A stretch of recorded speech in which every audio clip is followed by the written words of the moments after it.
That is my postcard to you, the liberal, the insane, mad liberal, who is threatening to destroy this country. Now, I want to make another note at this juncture. I have noticed that the tempo and frequency of hate mail about me is increasing on the internet. I have noticed for some reason that some of the even supposedly larger blogs are starting to publish long hate missives about Michael Savage, which is, in my mind, a good sign. It means they're coming to understand the threat I pose to them. But there's another reason that the hate is becoming more shrill, the hatred towards me. And that is because they are very offended that I said liberalism is a mental disorder. And the reason I said it is because it's obvious. The only explanation for people who would do these suicidal things is that they're mentally insane. So one of these unknown bloggers who was jealous of my success says that I'm crazy, borrowing my book and trying to mirror it back at me. And what evidence does he use that I'm insane? He says that I am insane because, and he gives a list of things that allegedly I had done 30 or 40 years ago.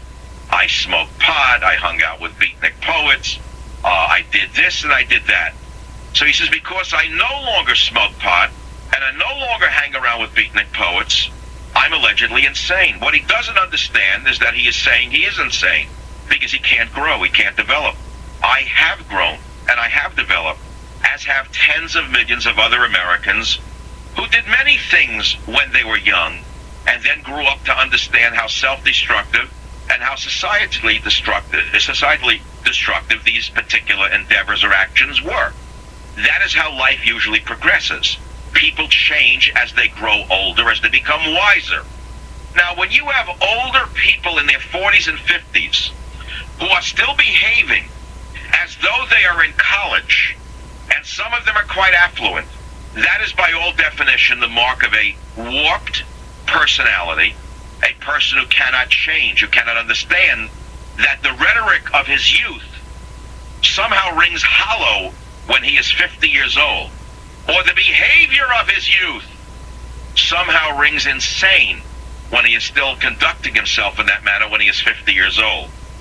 And so I would pose the opposite, that a man who did X when he was 20 or 30 and now conducts himself on the path of Y when he is 50 or more is a wise man who has grown and seen the error of his ways. While the man who cannot change is a warped personality, or worse yet, an insane personality. That is Dr. Savage's diagnosis of why America must fight with all it has against the red diaper doper baby. First, ridiculing them as they appear in the media, ridiculing them as I do every day, whether they be media, whether they be political figures, whoever they may be, as I've done in the political zoo. And I'm not here to sell you a book.